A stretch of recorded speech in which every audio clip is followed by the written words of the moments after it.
नमस्कार साथियों, जीरोसी सोसाइटी में आपका बहुत बहुत स्वागत है।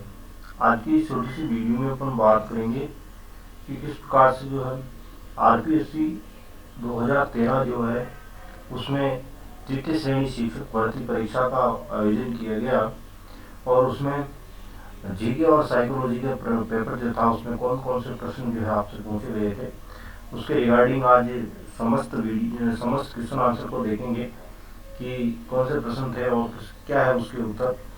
तो उससे पहले कि आप चैनल पे नए हैं तो उसको सब्सक्राइब करें, बेल आइकन प्रेस करें और अपने मित्रों को साथ इसे शेयर करें लिंक को, ताकि आने वाले हेल्पफुल वीडियो आप तक पहुंचती रहे। तो चलिए चलते हैं। इसका कोड 0 है और सब्जेक्ट जीके है और सेकंड ग्रेड द्वितीय श्रेणी शिक्षक भर्ती परीक्षा एग्जाम 2013 का जीके और जीएस का पेपर है ये। तो सिंपली अपने को जो पहले प्रश्न की ओर रुख करते हैं और देखते हैं कि क्या कुछ प्रश्न पूछा गया था। मल्टीपल लैंग्वेज में था, हिंदी और इंग्लिश में। तो दोनों लैंग्वेज में नहीं देखकर अपन केवल हिंदी लैंग्वेज में देखेंगे। पहला प्रश्न कह रहा है, निम्न में से कौन सा युग्म सही है? राजस्थान के अक्षांश और देशांतरीय स्थिति को अपने को बताना है। तो इसमें ऑप्शन नंबर एक तरफ भौगोलिक क्षेत्रफल दे रखा है वो देखना है और अक्षांश देशांतर भी बताने हैं इसमें। तो 23-3 से 30-12 नॉर्थ से 69-30 से 78-17 ईस्ट। क्षेत्रफल में हो गया 3,42,239.74। दूसरा ऑप्शन है 23-30 से 30-13 नॉर्थ से 69-30 से 78-21 ईस्ट से तक 3,42,245। ये इसका नहीं होगा।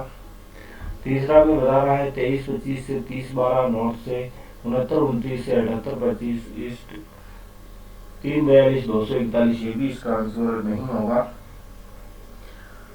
और चौथा दे रखा है 23 डिग्री 28 उत्तरी अक्षांश से 30 डिग्री 14 मिनट उत्तरी अक्षांश।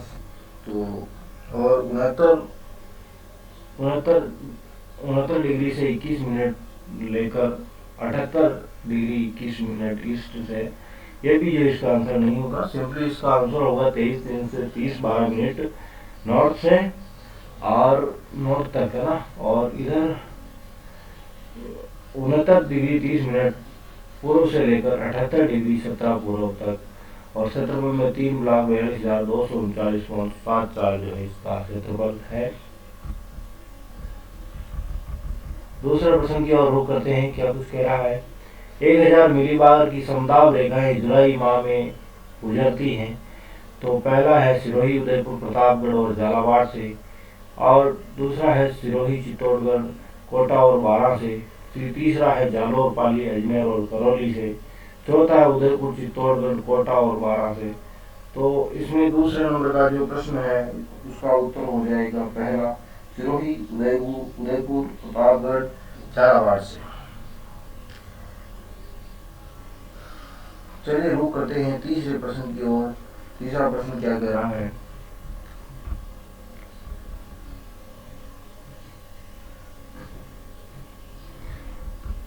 तीसरे प्रश्न में बता रखा है, अपवाद क्षेत्र की दृष्टि से राजस्थान की जो नदी प्रणालियां हैं उसका सही अवरोही क्रम अपने को बताना है। तो आरपीएससी ने इस प्रश्न को अनुत्तरित रखा, कोई भी इसका उत्तर नहीं बताया। चौथा नंबर का प्रश्न हमारे सामने आता है,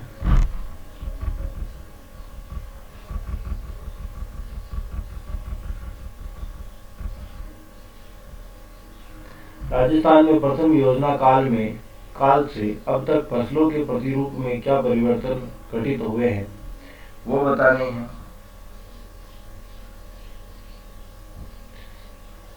पहला है, अनाज की फसलों का क्षेत्रफल 42% से बढ़कर 56% हो गया। दालों का क्षेत्रफल 21% से घटकर 18% रह गया। तिलहनों का क्षेत्रफल 6% से बढ़कर 21% हो गया।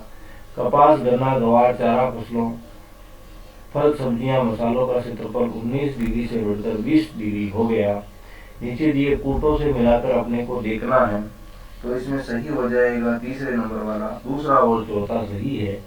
तो दूसरा और चौथा में कौन कौन सा ड्रे करके बताता हूँ मैं। दूसरा है दालों का क्षेत्रफल 21 से घटकर 18 रह गया, और कपास, गन्ना, ग्वार, चारा फसलों, फल, सब्जियां, मसालों का क्षेत्रफल 19 से बढ़कर 20 हो गया। दोनों सही हो जाएंगे। इसमें रुक करते हैं 5वें प्रश्न की ओर।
देखते हैं 5वां प्रश्न क्या कहता है। सूची 1 को सूची 2 से सम्मिलित कीजिए तथा नीचे दिए हुए कूटों का उपयोग कर सही उत्तर चुनिए। तो इसमें देख लेते हैं अपन। इसमें उत्तर पश्चिमी राजस्थान जो है उसके लिए दे रखा है राठी, और दक्षिण पश्चिमी राजस्थान बी कांग्रेस दे रखा है, और पश्चिमी राजस्थान सी थारपारकर दे रखा है, और चौथे नंबर के लिए दक्षिण पूर्वी मध्यवर्ती राजस्थान में गीर दे रखा है। तो इसमें सही हो जाएगा दूसरे नंबर का, जिसमें दे रखा है ए के साथ ए, बी के साथ बी, सी के साथ सी और डी के साथ डी। मतलब उत्तरी पश्चिमी राजस्थान राठी हो जाएगा, दक्षिण पश्चिमी राजस्थान कांकरेज हो जाएगा, पश्चिमी राजस्थान में थारपारकर हो जाएगा, दक्षिण पूर्वी और मध्यवर्ती राजस्थान में गीर हो जाएगा। छठा प्रश्न की ओर रुख करते हैं। छठा प्रश्न क्या कहता है। औद्योगिक संभावनाओं के आधार पर राजस्थान के निम्नलिखित में से कौन से जिले ए श्रेणी के अंतर्गत आते हैं। तो छठे नंबर के प्रश्न में दूसरा नंबर सही हो जाएगा। उदयपुर, अलवर, कोटा और भीलवाड़ा जो जिले हैं वो औद्योगिक संभावनाओं के आधार पर ए श्रेणी के अंतर्गत शामिल किए गए हैं। 7वां नंबर का प्रश्न क्या कह रहा है। 7वां नंबर का प्रश्न कह रहा है राजस्थान में निर्धनता उन्मूलन की आरंभ की गई नवीनतम योजना कौन सी है। तो राजस्थान में निर्धनता उन्मूलन के हेतु प्रारंभ की गई नवीनतम जो योजना है वह है पश्चिमी राजस्थान में निर्धनता निवारण प्रोजेक्ट। पहला जो है उसमें सही हो जाएगा।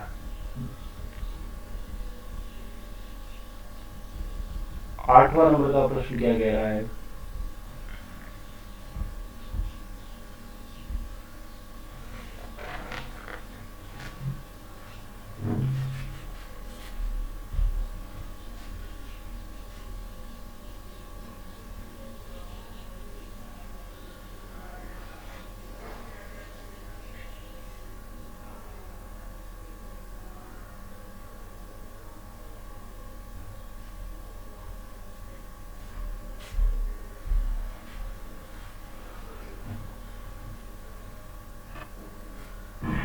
आठवें नंबर का प्रश्न अपने को कह रहा है कि सूची 1 को सूची 2 से सम्मिलित कीजिए तथा सूचियों को के नीचे दिए गए कूट है उसका उपयोग कर सही उत्तर का चयन अपने को करना है। कृषि व सहायक क्रियाएं, ग्रामीण विकास, ऊर्जा, और सामाजिक एवं सामुदायिक सेवाएं।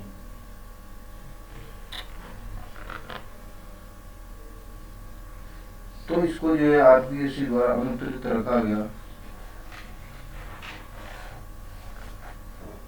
9वें नंबर के प्रश्न की ओर रुख करते हैं। राजस्थान में सीमेंट उत्पादन के प्रमुख जिले हैं।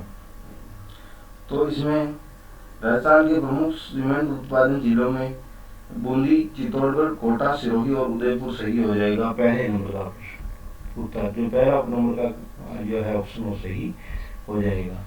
10वां नंबर का प्रश्न है, जैसलमेर में पालीवाल ब्राह्मणों द्वारा विकसित मौलिक पारंपरिक वर्षा जल संचयन पद्धति का नाम क्या है?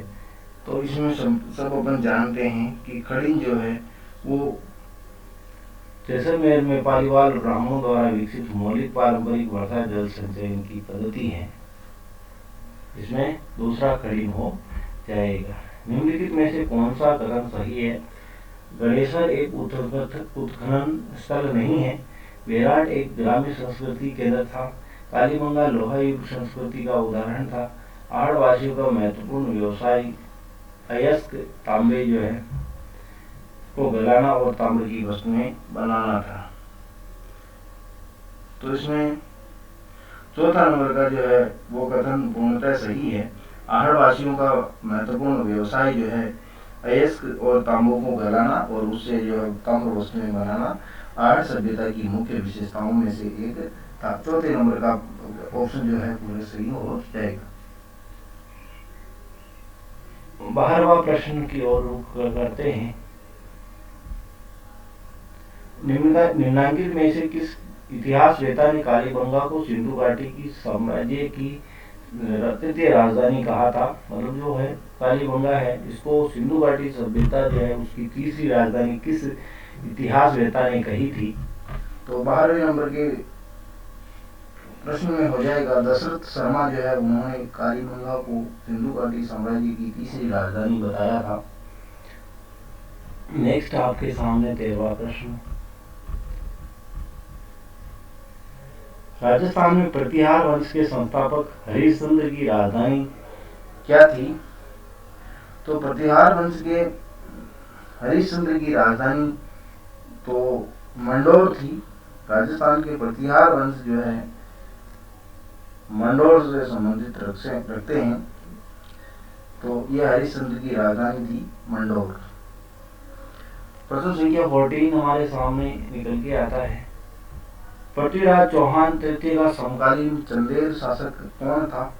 पृथ्वीराज चौहान तृतीय का समकालीन चंदेल शासक परमारदी देव था। पहले नंबर का जो है इसमें सही हो जाएगा परमारदी देव।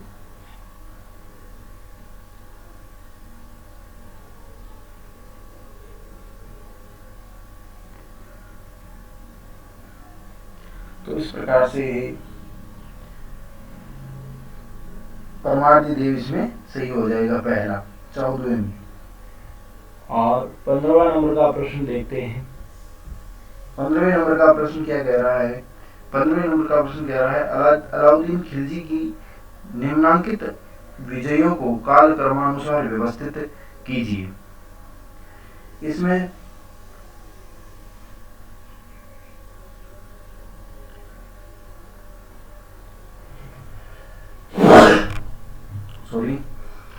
तो इसमें पहले पे अपने को दे रखा है रणथंबोर। पहले ऑप्शन में दे रखा है ACDB मतलब रणथंबोर, चित्तौड़गढ़, सिवाना, जालौर। तो ये पहला वाला ही सही हो जाएगा क्योंकि अलाउद्दीन खिलजी ने सबसे पहले रणथंबोर को विजित किया, इसके बाद चित्तौड़ को किया और इसके बाद सिवाना और तत्पश्चात जालौर को जो है विजित किया था। जालौर का नाम जलालाबाद कर दिया था। सिवाना को जो है भी इन्होंने जो विजित किया तीसरे नंबर पर और रणथंबोर को पहले नंबर पर, चित्तौड़ को जो है दूसरे नंबर पर। इसका नाम खिजराबाद इन्होंने कर दिया चित्तौड़ का। और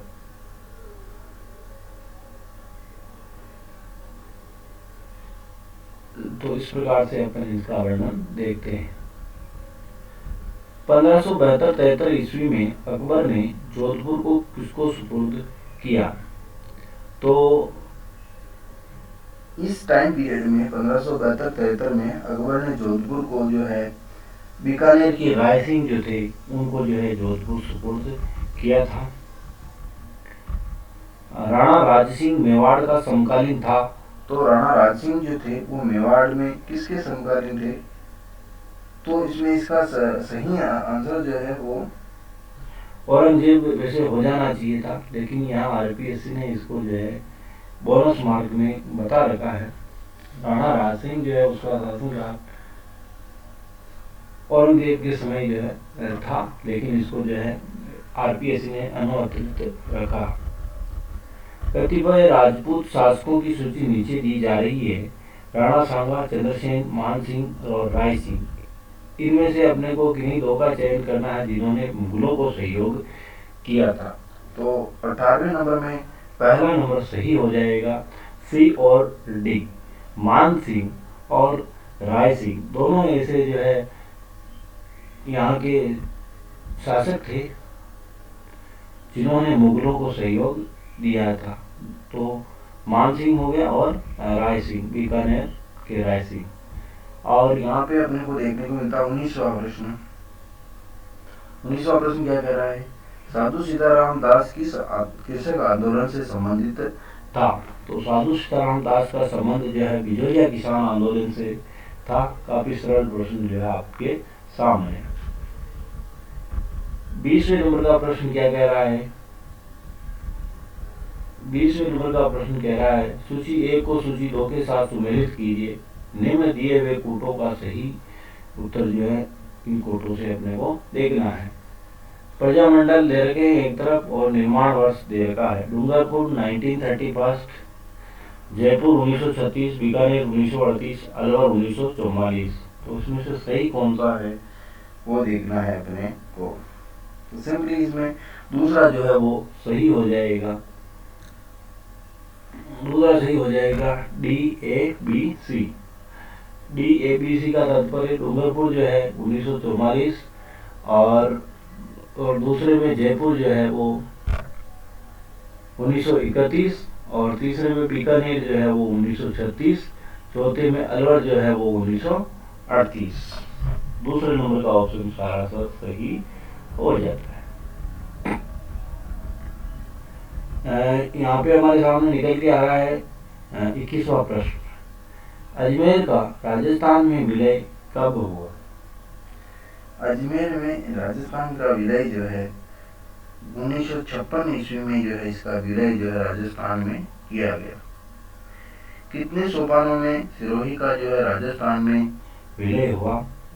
क्वेश्चन नंबर 22। कितने सोपानों में जो है सिरोही का राजस्थान में विलय हुआ? तो सिंपली इसका उत्तर 2 हो जाएगा। Option number 2, 2 is right. 2 चरणों में। राजस्थान के स्वतंत्रता आंदोलन के दौरान गिरफ्तार होने वाली राजस्थान की पहली महिला जो है कौन थी? तो राजस्थान के स्वतंत्रता आंदोलन के दौरान गिरफ्तार होने वाली पहली महिला अंजना देवी चौधरी थी। रामनारायण चौधरी जी की पत्नी थी ये। तो ये अंजना देवी चौधरी दूसरा इसमें सही हो जाएगा। 24वें नंबर का प्रश्न। निम्न में से कौन सा कथन नारायण देवी वर्मा के संदर्भ में गलत है? वह 1970 से 1976 तक राज्यसभा की सदस्य रही।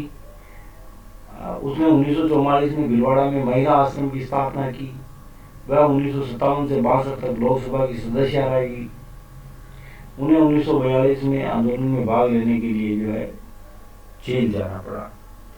इनमें से कौन सा अपने को जो है गलत है जो बताना है? तो सिंपली इसमें तीसरे नंबर का जो ऑप्शन दे रखा है वह 1957 से 62 तक लोकसभा की सदस्य रही। ये जो है प्रश्न आंसर इसका ऑप्शन जो है गलत है। तीसरा सरासर जो है गलत हो जाएगा। क्वेश्चन नंबर 25 25वां प्रश्न है। अजमेर के ख्वाजा मोइनुद्दीन जो है ख्वाजा मोइनुद्दीन किस सूफी सिलसिला से संबंधित थे? सिलसिले जो है अपन बात करते हैं तो उसमें सिंपली 4 नाम अपने को मिलते हैं: सुहारवर्दी, कादरी, चिश्ती और नक्शबंदी।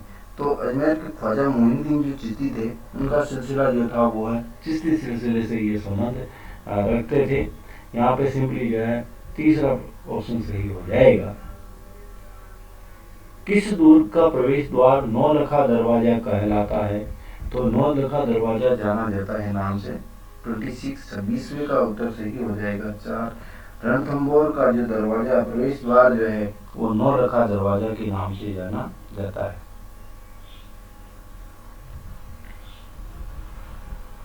27वां प्रश्न क्या कह रहा है? गोगाजी का मेला किस मास में बढ़ता है?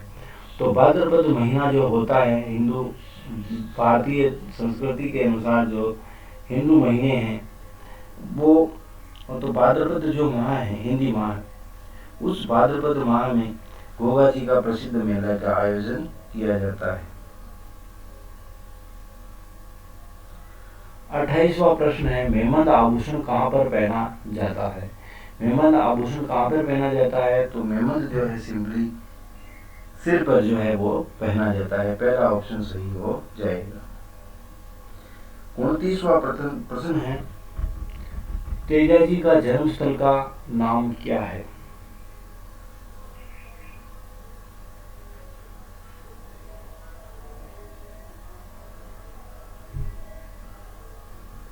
तेजाजी के जन्मस्थल का क्या नाम है? तो सिंपली तेजाजी के जन्मस्थल का नाम खरनाल या खरनाल है। खरनाल या खरनाल है, खरनाल। तेजाजी का जन्मस्थान खरनाल दूसरा सही हो जाएगा। चूरू जिले का ददरेवा जो है और आसिंद जो है वो देवनारायण जी का, कोल्लू पाबू जी का, और चूरू जिले का ददरेवा जो है वो गोगा जी से संबंध रखता है।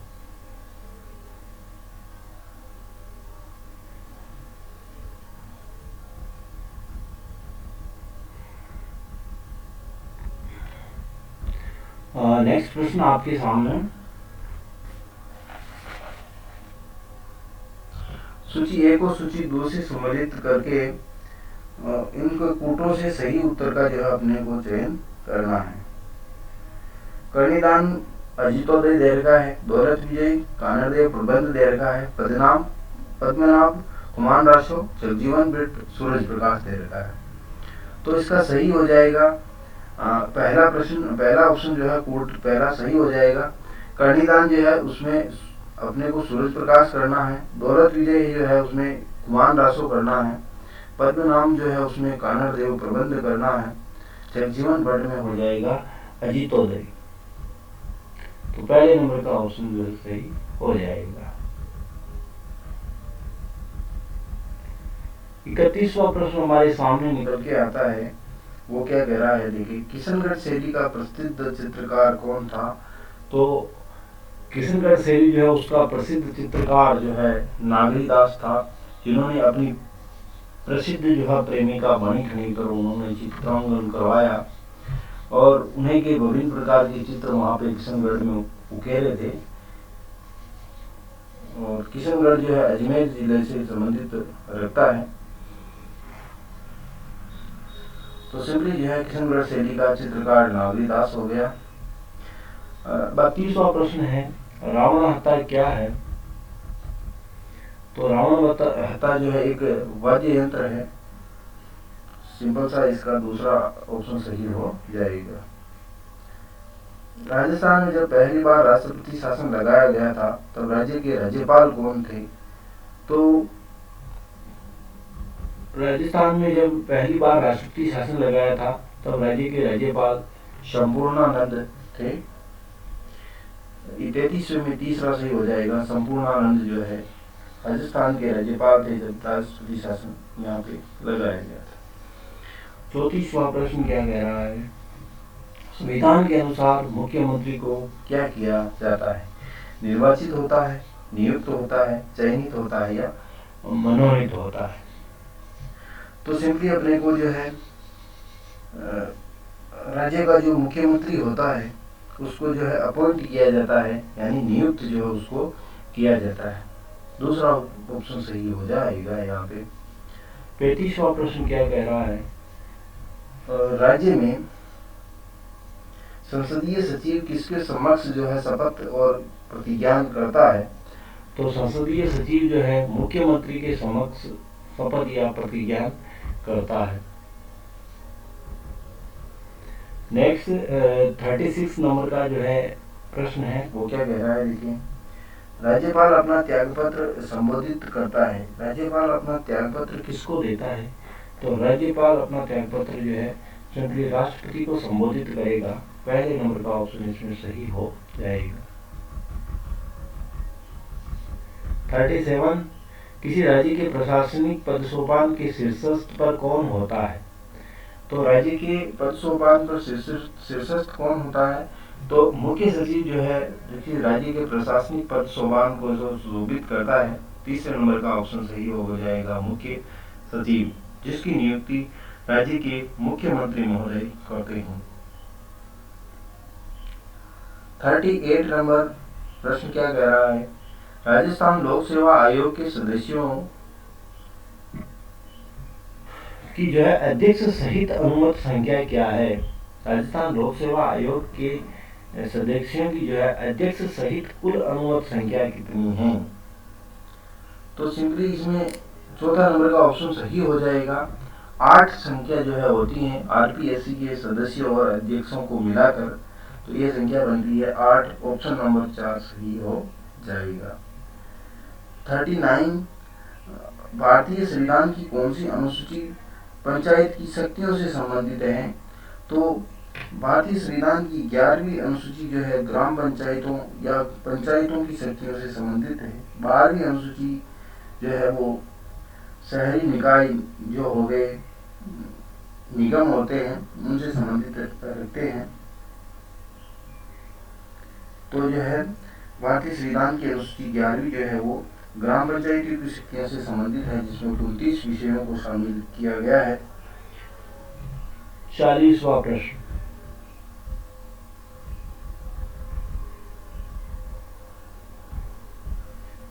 40वां प्रश्न कह रहा है राजस्थान राज्य मानवाधिकार आयोग की स्थापना कौन से वर्ष हुई?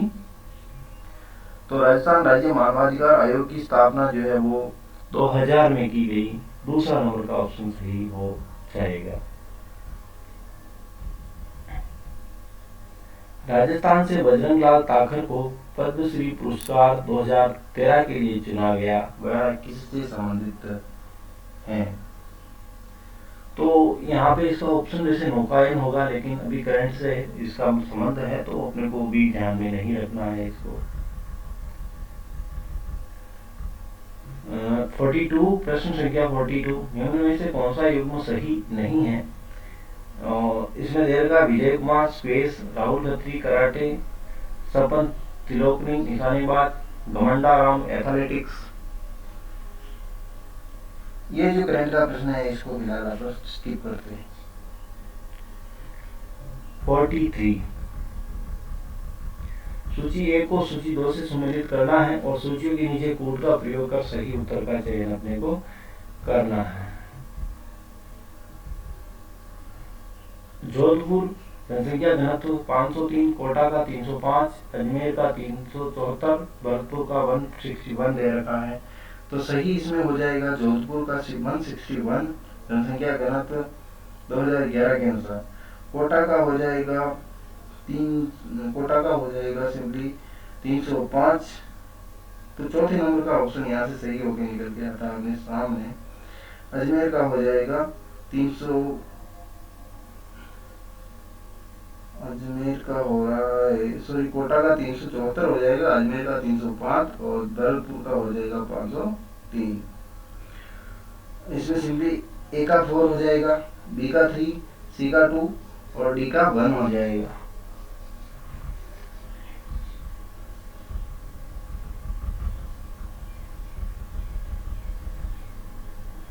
निम्नलिखित लेखकों में से ए हिस्ट्री ऑफ राजस्थान के लेखक कौन है? 44 के आंसर में हो जाएगा पहला ऑप्शन है रीमा आहूजा, सतीश चंद्रा, सुमित सरकार, आरसी मजूमदार।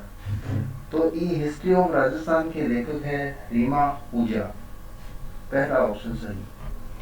45 निम्नलिखित योजनाओं पर विचार करना है और उसको कालानुक्रम अनुसार जमाना है। तत्कालीन ये करंट का प्रश्न है, छोड़ देते हैं।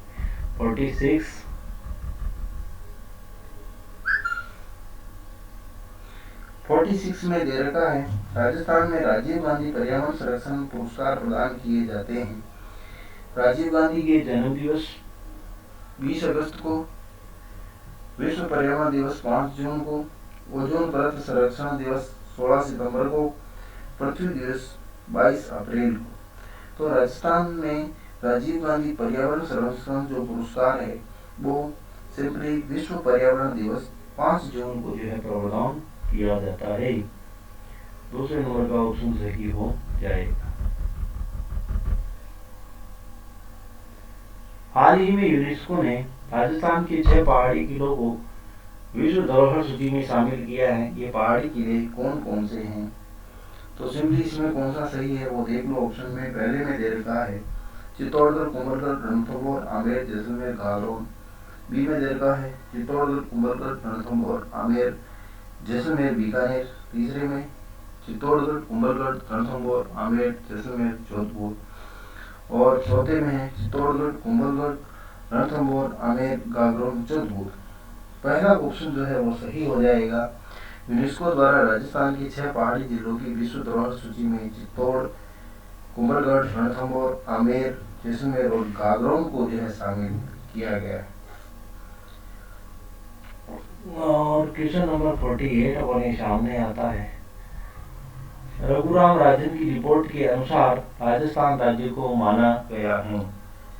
तो राजस्थान राज्य को रघुराम राजन की जो रिपोर्ट है उसके अनुसार सबसे कम विकसित राज्य माना गया है। ऑप्शन नंबर 1 सही हो जाएगा।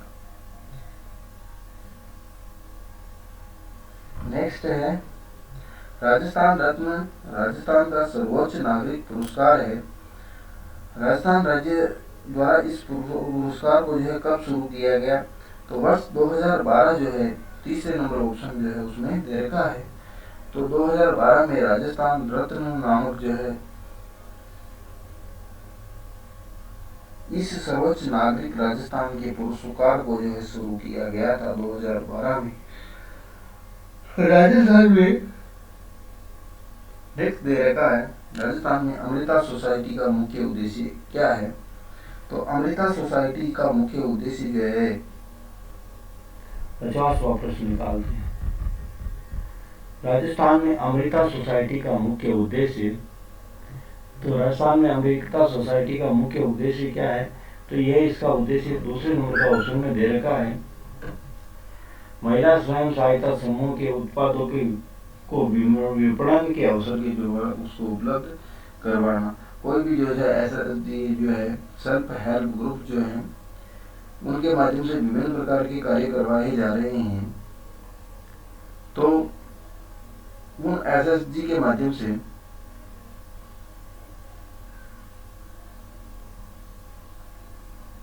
तो उनको जो है विपणन या जो डिस्ट्रीब्यूशन जो होता है उनको जो है पूरी तरह से मार्केटिंग अपॉर्चुनिटी उनको जो है पूरी तरह से उपलब्ध करवाना, यह जो है अमृता सोसाइटी का उद्देश्य है।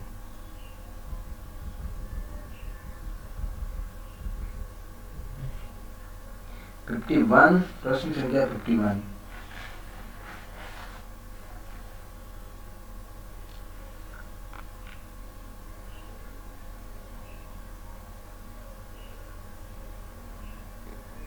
स्थानीय स्तर पर आकस्मिक एवं चरम जो है पर्यावरणीय बदलाव के कारण का उदाहरण है। ये है स्थानीय स्तर पर जो आकस्मिक पर्यावरणीय चरम जो बदलाव होते हैं वो किसके उदाहरण है? तो वो हैरिकेन जो है वो उसके उदाहरण है। प्रबंधन जिसको कहते हैं, पहला ऑप्शन सही हो जाएगा। सहारा के मरुस्थल से होकर भूमध्य सागरीय क्षेत्र को प्रवाहित होने वाली गर्म धूल भरी हवा किस नाम से जानी जाती है? तो सिंपली जो है पावन की में हो जाएगा। फोन नहीं होगा, मिस्ट्रल और चिनूक भी नहीं होगा, इसमें सिराको जो है वो हो जाएगा।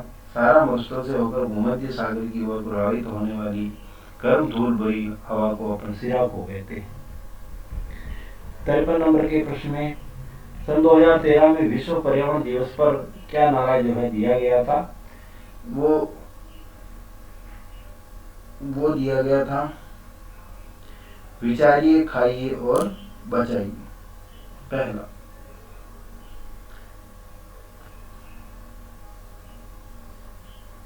नेक्स्ट 54 चुंबी घाटी किस देशों के प्रतिशत सत्तर पर स्थित है?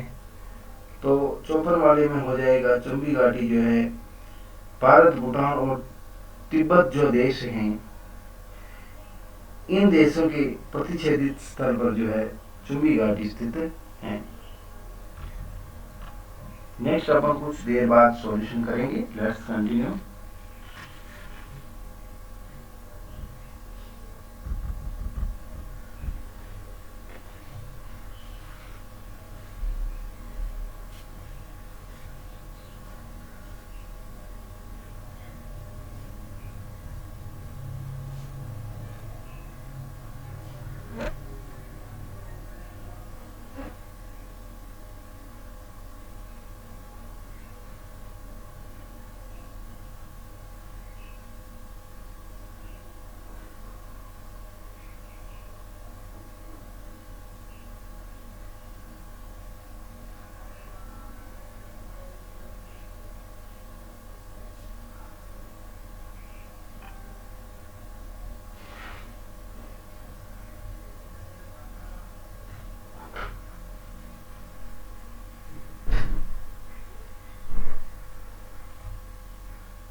आरपीएससी पेपर सॉल्यूशन की सीरीज में अपन चल रहे थे 55 प्रश्न की ओर। पढ़ते हैं क्या कुछ कह रहा है 55 क्वेश्चन। 55 क्वेश्चन में दे रखा है चीन व जापान के मध्य सामरिक तनाव किस द्वीप से संबंधित है? तो इसमें सिंपली सेनकाकू सही हो जाएगा, दूसरे नंबर का ऑप्शन दीवा ओयू। सेनकाकू जो द्वीप है ये चीन और जापान के मध्य सामरिक तनाव का जो मुख्य कारण है। 56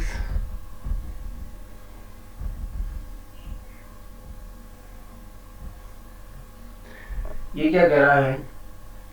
निम्न में से कौन सा एक तत्व महासागरीय धाराओं को जो है रूपांतरित नहीं करता? पहला ऑप्शन महासागरीय तली की सलाखती, पवनों में मौसमी बदलाव, तटीय रेखा की दिशा और आकृति, महासागर में ज्वारीय लहरें। 56 जो है प्रश्न उसमें सही हो जाएगा, चौथा नंबर का। महासागर की ज्वारीय लहरें जो होती है वो जो है महासागरीय धाराओं को जो है रूपांतरित नहीं करता है। नेक्स्ट है 57 सिलीगुड़ी गलियारे से होकर कौन सा राष्ट्रीय राजमार्ग जो है गुजरता है? 57 नंबर में सही हो जाएगा पहला राष्ट्रीय राजमार्ग। 31 नंबर जो है सिलीगुड़ी गलियारे से होकर गुजरता है। 58 प्रश्न नंबर मेघालय भारत के उत्तर पूर्व में स्थित राज्य का नाम किसके द्वारा सुझाया गया? मेघालय जो है भारत के उत्तर पूर्व में यह स्थित एक राज्य है जो किसके द्वारा सुझाया गया? तो ये जो है ये एस.पी. चटर्जी जो थे उनके द्वारा यह राज्य का नाम सुझाया गया। 59 नंबर का प्रश्न है कोसी और काली सिंध नदियां जिस प्रवाह तंत्र से जुड़ी है उस प्रवाह तंत्र का क्या नाम है? कोसी और काली सिंध नदियां गंगा नदी प्रवाह क्षेत्र से जुड़ी है। कोसी और काली सिंध नदियां जो है गंगा नदी के प्रवाह क्षेत्र से जुड़ी है। 60वें नंबर का प्रश्न वह साधन जिसे पृथ्वी पर सही स्थिति प्राप्त की जा सकती है, वह साधन कौन सा है जिससे अपनी लोकेशन जो है अपन ट्रेस कर सकते हैं, एग्जैक्ट लोकेशन क्या है अपनी उसका पता कर सकते हैं? तो है वह जीपीएस होता है, जियोग्राफिकल पोजिशनिंग सिस्टम जो होता है। इस डिवाइस के माध्यम से अपन जो सिंपली अपनी भौगोलिक स्थिति जो उसका पता लगा सकते हैं। पहले नंबर का सही हो जाएगा। 61 की ओर रुख करते हैं। औपनिवेशिक भारत में कौन सा संवैधानिक अधिनियम मॉन्टेस्क्यू जो है इसकी घोषणा की परिणति था? तो 61 में सही हो जाएगा। ऑप्शन पहला दे रखा है भारत परिषद अधिनियम 1812 में, भारत परिषद अधिनियम 1909, भारत शासन अधिनियम 1919, भारत शासन अधिनियम 1935। तो सिंपली जो है तीसरे नंबर का ऑप्शन सही है। भारत शासन अधिनियम 1919 जो है उसके द्वारा औपनिवेशिक भारत जो है उसमें मॉन्टेस्क्यू घोषणा जो है उसकी परिणति की गई थी। संवैधानिक अधिनियम और उसके प्रमुख प्रावधान में त्रुटिपूर्ण युग जो है उसको पहचानना है।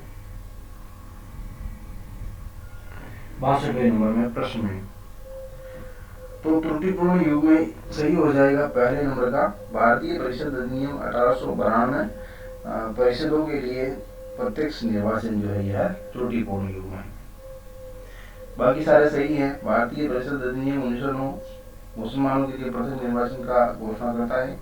1919 का अधिनियम प्रांतों में द्वैध शासन की स्थापना करता है। भारतीय शासन अधिनियम 1935 जो है प्रांतीय स्वायत्तता देता है, स्वतंत्रता उसको देता है, ऑटोनॉमी। 63वां प्रश्न है महात्मा गांधी की अध्यक्षता में भारतीय राष्ट्रीय कांग्रेस का वार्षिक सम्मेलन 1925 जो है वो कहाँ पे हुआ था? 1924। महात्मा गांधी की अध्यक्षता में भारतीय राष्ट्रीय कांग्रेस का वार्षिक सम्मेलन 1924 जो है कहाँ पे आयोजित किया गया? तो सिंपली जो है पहला ऑप्शन काकीनाडा, दूसरा अहमदाबाद, तीसरा वर्धा, चौथा बेलगाम। तो गांधी जी की अध्यक्षता में भारतीय राष्ट्रीय वार्षिक सम्मेलन 1924 बेलगांव में आयोजित किया गया। चौथे नंबर का ऑप्शन जो है सीधे सही हो जाएगा। स्वतंत्रता संघर्ष के दौरान किस आंदोलन के दौरान गांधी इरविन समझौता जो है उस पर हस्ताक्षर हुए? तो इसमें आपको बताना है, सोच के बताइए। स्वतंत्रता संघर्ष के किस आंदोलन के दौरान गांधी इरविन समझौता जो है उस पर हस्ताक्षर हुए? तो आंसर बताना है, जल्दी सोचो। तो सिंपली असहयोग आंदोलन इसमें नहीं होगा, भारत छोड़ो आंदोलन इसमें नहीं होगा, चंपारण सत्याग्रह इसमें नहीं होगा, सविनय अवज्ञा आंदोलन दूसरा नंबर का ऑप्शन इसमें सही हो जाएगा। 65 नंबर का प्रश्न क्या कह रहा है? संविधान सभा के प्रारूप समिति के अध्यक्ष जो है कौन थे? तो यह काफी सरल सा प्रश्न है। कल भी अपन ने अपने जो है बोर्ड क्वेश्चन पेपर की जो सीरीज थी उसमें अपन ने इसको मेंशन किया था। तो संविधान सभा की जो प्रारूप समिति के अध्यक्ष जो थे वो भीमराव अंबेडकर जो महोदय थे वो थे। चौथा नंबर का ऑप्शन सही है।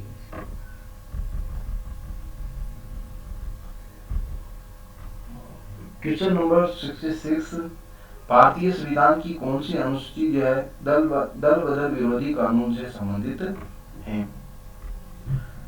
तो इसमें अपन को सोच के आंसर बताना है। चौथी, 8वीं, 10वीं, 12वीं, कौन सी अनुसूची जो है दल बदल विरोधी कानून से संबंधित है? अब तक आपने सोच लिया होगा इसका आंसर क्या है। 10वीं अनुसूची जो है दल बदल विरोधी कानून से संबंध रखती है। 67 नंबर का प्रश्न, भारत एक गणराज्य है, क्यों?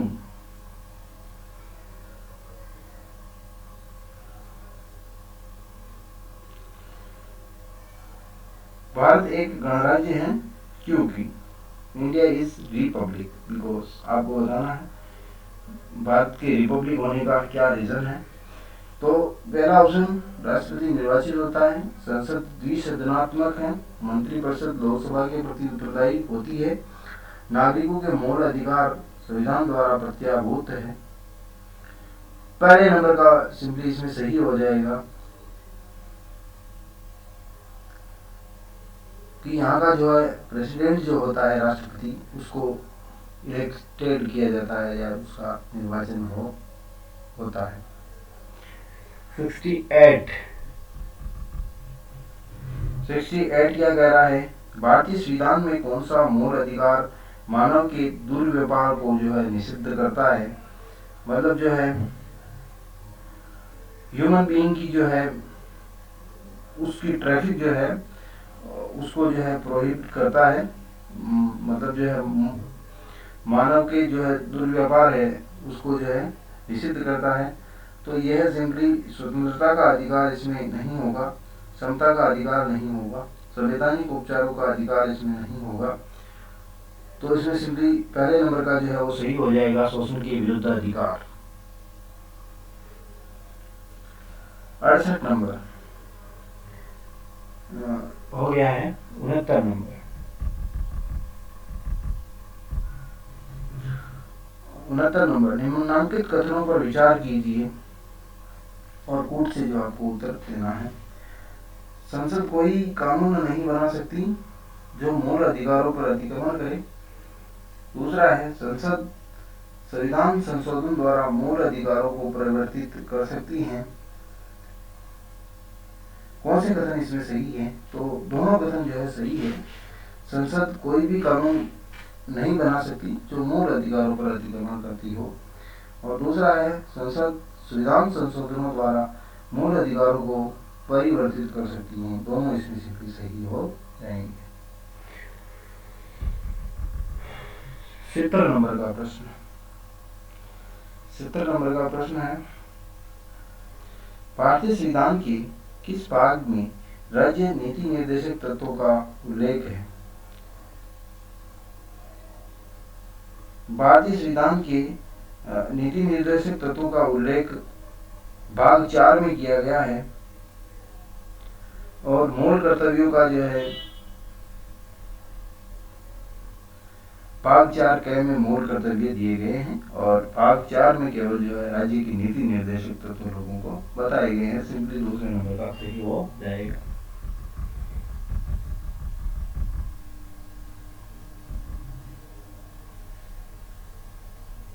नेक्स्ट प्रश्न 71, निम्नांकित में से किसका उल्लेख जो है राज्य नीति निर्देशक तत्वों में नहीं हुआ है? तो वो इसमें सिंपली हो जाएगा, आपको देखना है। कर्मकारों के लिए निर्वाह मजदूरी, नागरिकों के लिए एक समान सिविल संहिता, वैज्ञानिक दृष्टिकोण का विकास, निःशुल्क विधिक सहायता। तो किसका उल्लेख जो राज्य के नीति निर्देशक तत्वों में नहीं हुआ है? उसमें निःशुल्क विधिक सहायता का उल्लेख है, नागरिकों के लिए एक समान सिविल संहिता बनी हुई है, कर्मकारों के लिए निर्वाह मजदूरी जो है इसका भी उल्लेख है, वैज्ञानिक दृष्टिकोण के विकास का उल्लेख जो है नीति निर्देशक तत्वों में नहीं हुआ है। तीसरे नंबर का ऑप्शन सही है। 72,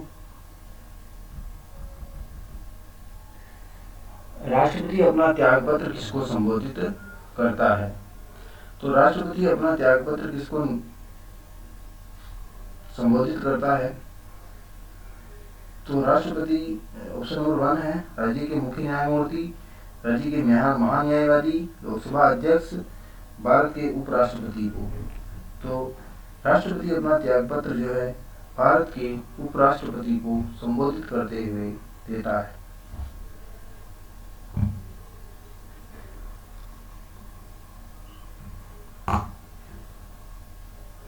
चौथे नंबर का उत्तर जो है प्रश्न जो है ऑप्शन जो है सही हो जाएगा।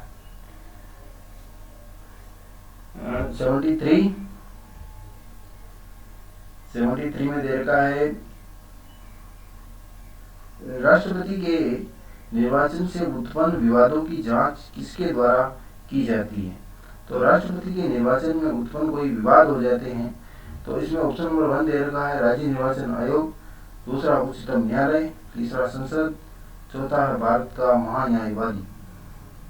तो option number 2 is correct answer, उच्चतम न्यायालय। निम्नांकित में से कौन सा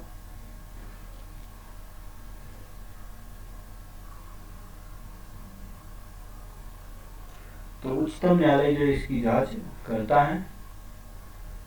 और 74 का नंबर का प्रश्न, निम्नलिखित में से प्रधानमंत्री बनते समय राज्यसभा की सदस्य थी?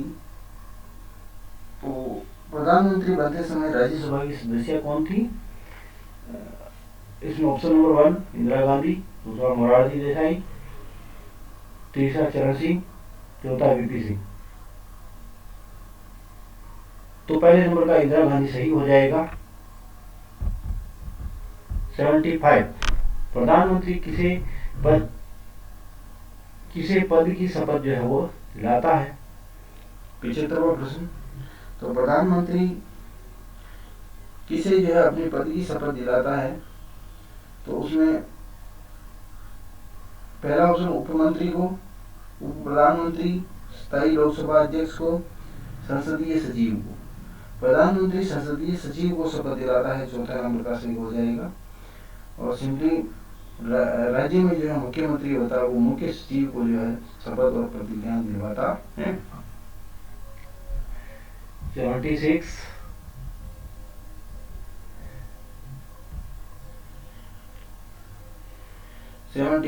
निम्नांकित में भारतीय संविधान की कौन सी विशेषता स्वरूप को सच्चे तौर पर संघात्मक जो है नहीं है? भारतीय संविधान की कौन सी विशेषता स्वरूप जो है सच्चे तौर पर संघात्मक नहीं है? 76 में हो जाएगा पहला ऑप्शन शासकीय शक्तियों का वितरण, लिखित संविधान, एकीकृत न्यायपालिका, न्यायिक पुनरावलोकन। इसमें तीसरा सही हो जाएगा एकीकृत न्यायपालिका। 77 राजनीतिक दल और उसके नेता त्रुटिपूर्ण युग्म जो है उसको पहचानना है हमें।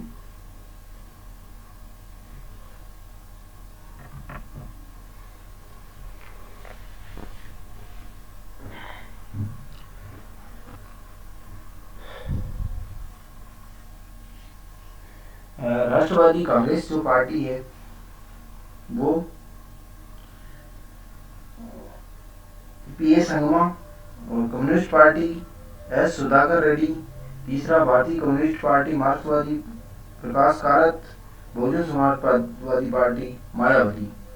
तो राजनीतिक दल उसका त्रुटिपूर्ण युग्म जो है पहला हो जाएगा राष्ट्रीय कांग्रेस, पीएम संगमा, पीए संगमा जो वो नहीं थे। 78वां प्रश्न, तीस्ता नदी के जल बंटवारे पर भारत का किस पड़ोसी देश के साथ विवाद जो है वो चल रहा है। तो तीस्ता नदी आप जानते हैं, तीस्ता नदी जो है बांग्लादेश जो है उसका हिस्सा है। तो तीस्ता नदी का जल बंटवारे का विवाद भारत से बांग्लादेश के मध्य चल रहा है। नवंबर 2013 नवंबर 2013 में कौन से देश ने अपने नाभिकीय ऊर्जा कार्यक्रम के संबंध में P5+1 देशों के साथ एक अंतरिम जो समझौता किया गया, तो इसको जो है RPSC द्वारा अनुत्तरित रखा। 80 नंबर का प्रश्न क्या कह रहा है, भारत की विदेश नीति में असली कूटनिरपेक्षता का सूत्रीकरण के प्रस्तुतकर्ता कौन थे। तो भारत की विदेश नीति में असली कूटनिरपेक्षता जो है उसके सूत्रीकरण के प्रस्तुतकर्ता थे। तो पहला इंदिरा गांधी, दूसरा PV नरसिम्हा राव, तीसरा VP सिंह, चौथा अटल बिहारी वाजपेयी।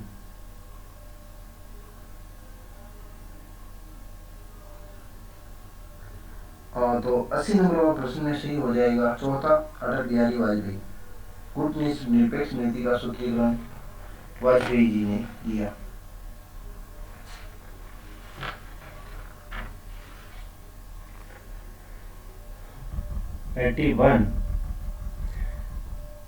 कुछ साइकोलॉजी के प्रश्न यहाँ पे आ जाते हैं, उनको भी देख लेते हैं। शिक्षा में मनोविज्ञान का संबंध है। शिक्षा मनोविज्ञान का संबंध किससे है? विकल्पों में से देखना है, शिक्षक से, शिक्षण से, कक्षा वातावरण और विद्यार्थियों से। इनका संबंध जो है सारे से होता है। ABCD सही हो जाएगा।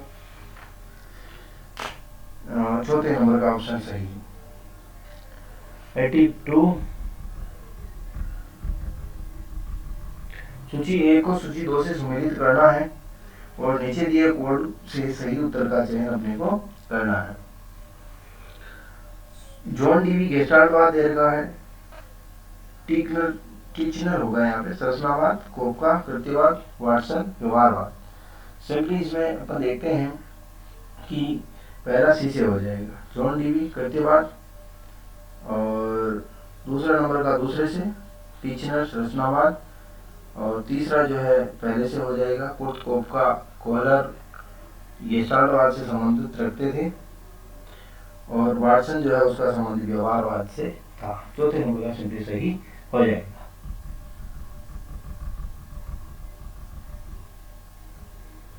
ज्ञान और अभिव्यक्ति की प्राप्ति अधिगम है। अधिगम की उपरोक्त जो है परिभाषा किसने दी? ज्ञान और अभिव्यक्ति की प्राप्ति अधिगम है। अधिगम की यह परिभाषा किसने दी? Crow and Crow, Kingsley Garry, Hilgard, Woodward. 83 में हो जाएगा पहला क्रो एंड क्रो। ज्ञान और अभिवृद्धि की प्राप्ति जो है वो अधिगम है। क्रो एंड क्रो द्वारा ये परिभाषा दी गई। 84 क्या कह रहा है? 84 हिंदी में निकाल देते हैं। सूची 1 को सूची 2 से अपने को मिलाना है, सही कोड का उत्तर का चयन करना है। थॉर्नडाइक, अनुप्रेत अनुक्रिया, पावलोव पुनर्ग्रहण, क्लार्क हल अंतर्दृष्टि, कोहलर उद्दीपन अनुक्रिया। तो सिंपली इसमें पहले के साथ हो जाएगा डी, थॉर्नडाइक उद्दीपन अनुक्रिया सिद्धांत, दूसरे से हो जाएगा पावलोव अनुकूलित अनुक्रिया, तीसरा हो जाएगा क्लार्क हल का जो है पुनर्वर्णन का सिद्धांत, रेनफोर्स थ्योरी जो है क्लार्क हल ने दी। कॉलर का सिद्धांत जो है अंतर्दृष्टि सिद्धांत जो है कॉलर द्वारा दिया गया, तो सिंपली तीसरे नंबर का जो है ऑप्शन सही हो जाएगा।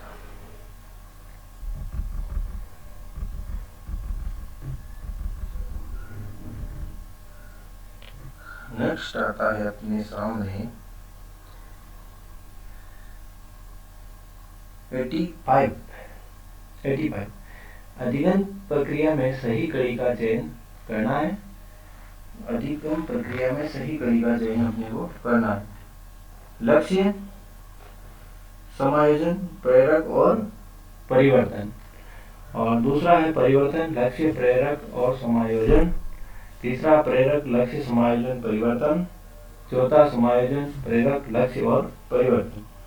तो 85 में तीसरा सही हो जाएगा। मोटिव होता है, दूसरा लक्ष्य, गोल होता है और एडजस्टमेंट होता है, और चौथा होता है चेंज। तो सिंपली तीसरा सही हो जाएगा, प्रेरक, लक्ष्य, समायोजन और परिवर्तन।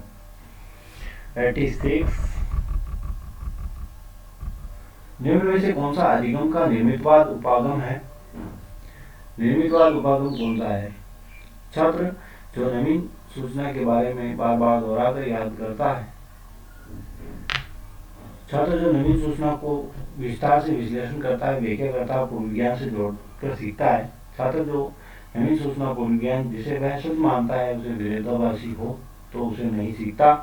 चौथा, छात्र जो शिक्षक का इंतजार करता है वह उसे विशिष्ट प्रकरण के बारे में उसे पूर्व ज्ञान की जानकारी लेकर नवीन सूचना को देगा।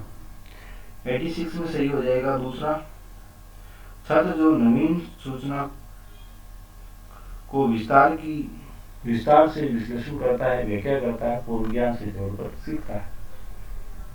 87 निम्न में से कौन सा कथन सही नहीं है?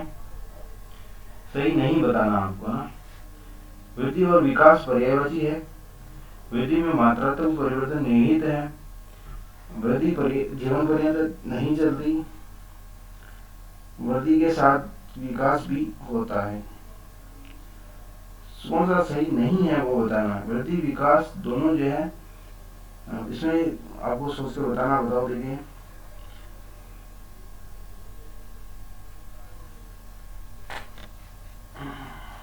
एटी 87 में पहला सही हो जाएगा, वृद्धि और विकास जो है पर्यायवाची है, तो ये सही नहीं है। दोनों के अलग जो है अलग अलग। वृद्धि गुणात्मक, विकास परिमाणात्मक या मात्रात्मक होता है, तो इसमें यह फर्क है, न कि यह पर्यायवाची है। 88 मानव विकास के संबंध में कौन सा कथन गलत है? मानव विकास के संबंध में जो है कौन सा कथन गलत है वो बताना है। यह परिपक्वता तक चलता है, सतत प्रक्रिया है। तीसरा है परिवर्तन का प्रगतिशील क्रम है। यह जन्म पूर्व अवस्था में भी होता है। कौन सा गलत है?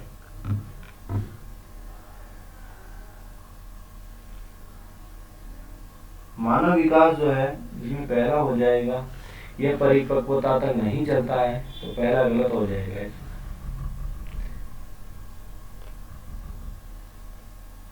89 निम्न में से कौन सी विशेषता व्यक्तित्व को सीधे प्रभावित करती है?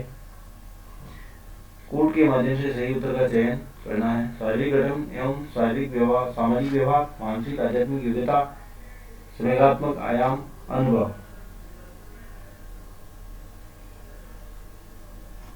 इसमें ऑप्शन रहेगा सिर्फ ए, दूसरे में ए बी, तीसरे में बी सी, चौथे में उपयुक्त सभी।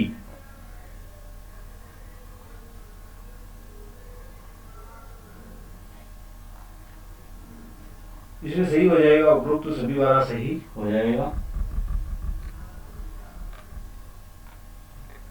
निम्न में से कौन व्यक्तित्व के बुरे प्रबंधन के लिए जो है जिम्मेदार है?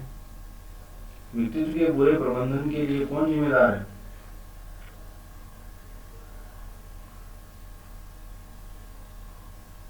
सुपर ईगो की अधिकता, ब्रह्म, अक्षमता में कमी, ईड। तो यह अनुत्तरित उत्तर है आरपीएससी द्वारा। 91 बुद्धि का त्रिआयामी सिद्धांत किसके द्वारा दिया गया? स्पीयरमैन, थॉर्नडाइक, किलपोर्ट, कोलिंगर। तो बुद्धि के त्रिआयामी सिद्धांत का प्रतिपादन गिलपोर्ट महोदय द्वारा किया गया। 92 बालक सृजनात्मक योग्यता रखता है यदि वह प्रश्न संख्या 1 जिज्ञासापूर्ण प्रश्न पूछता है, अधिक नंबर प्राप्त करता है, आज्ञाकारी है, गृह कार्य पूरा करता है, चौथा कक्षा में अनुशासन भंग करता है। तो सृजनात्मक बालक की योग्यता है कि बार बार जो है उसमें क्रिएटिव नेचर उसका होता है, बार बार प्रश्न पूछता है, नई नई चीजें थिंग्स जो है वो सीखता है, सोचता है अपने परिवेश में देखकर। तो सिंपली इसका पहला सही हो जाएगा। जिज्ञासापूर्ण प्रश्न पूछने वाला बालक निश्चित ही सृजनशील होगा। 93 बुद्धि के संबंध में निम्न में से कौन सा कथन सही नहीं है? बुद्धि वंश क्रम पर्यावरण की देन है। दूसरा, बुद्धि की लंबवत वृद्धि जीवन पर्यंत होती है। तीसरा, बुद्धि लिंग भेद नहीं करती। चौथा, बुद्धि पर किसी समूह या जाति का जन्मसिद्ध अधिकार नहीं है। 93 में हो जाएगा अपने दूसरा, बुद्धि की लंबवत वृद्धि जीवन पर्यंत होती है, यह सही नहीं। 94 निम्न में से कौन सा अभिप्रेरणा का पक्ष नहीं है? आवश्यकता, दबाव, ड्राइव, प्रोत्साहन। तो अभिप्रेरणा का कौन सा जो है पक्ष नहीं है वो अपने को बताना है। मोटिव का जो है मोटिवेशन का एस्पेक्ट नहीं है वो बताना अपने को ना। तो प्रेशर जो दबाव जो है वो अभिप्रेरणा का जो है पक्ष नहीं है, सिर्फ दूसरा इसमें सही हो जाएगा। 95 दृढ़ कथन में देर का है। शिक्षण अधिगम प्रक्रिया में प्रेरणादायक अभिप्रेरणा आवश्यक है। शिक्षण अधिगम प्रक्रिया जो होती है उसमें मोटिवेशन होना चाहिए। कथन ये है, इसका कारण ये है, रीजन एस्पेक्ट ये है और रीजन ये है। और रीजन क्या है? अभिप्रेरणा अभिप्राय को स्पष्ट करती है और लक्ष्य की ओर आकर्षित करती है। कोर्ट में देख लीजिए, सिर्फ एक सही है, आर गलत है, सिर्फ ए सही है, तीसरा सिर्फ आर सही है और चौथा ए और आर दोनों सही है। तो आरपीएससी द्वारा चौथा सही माना, ए आर दोनों सही है। निम्नलिखित में से कौन सा कार्य बाह्य प्रेरक है? 96 में निम्नलिखित में से कौन सा कार्य जो है बाह्य प्रेरक है? कविता पाठ, गणित के प्रश्न हल करना, दौड़ में भाग लेना, चित्र बनाना। कोर्ट की सहायता से इसका उत्तर देना है। तो सिंपली इसका सिर्फ सी हो जाएगा। दौड़ में भाग लेना जो है केवल बाह्य प्रेरक है, और यदि कविता पाठ यदि आप करते हैं तो वो आंतरिक प्रेरक, गणित के प्रश्न आंतरिक प्रेरक और चित्र बनाना भी आंतरिक प्रेरक के उदाहरण है। व्यक्तिगत भिन्नता का ज्ञान अध्यापक को मदद करता है। 97 भाई उसको इंडिविजुअल डिफरेंसेस पता है टीचर को, तो वो अध्यापक की कौन से स्किल्स में मदद करेगा? पहला है कक्षा में अनुशासन बनाए रखने में, छात्रों के गृह कार्य के मूल्यांकन में, शिक्षण अधिगम क्रियाओं की योजना बनाने में और कक्षा में आवश्यक व्यवस्था बनाए रखने में। तो व्यक्तिगत भिन्नता जो है इसके द्वारा शिक्षक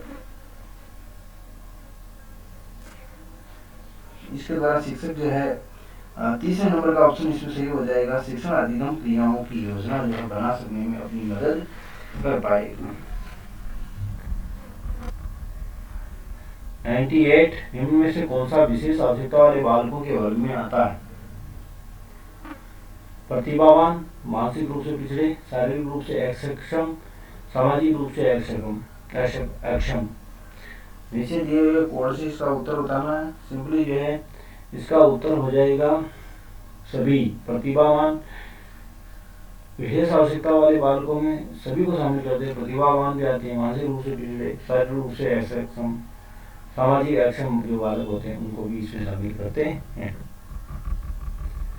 99 निम्न में से किसमें अनुदेशन सामग्री की अधिकता होती है? पाठ्य पुस्तक, कार्य पुस्तक, स्व अनुदेशन पुस्तिका, संसाधन इकाई। सिंपली इसमें चौथा सही हो जाएगा संसाधन इकाई। तो संसाधन इकाई जो है इसमें अनुदेशन सामग्री जो है इंस्ट्रक्शन मटेरियल्स जो है उसकी आवश्यकता अधिकता होती है।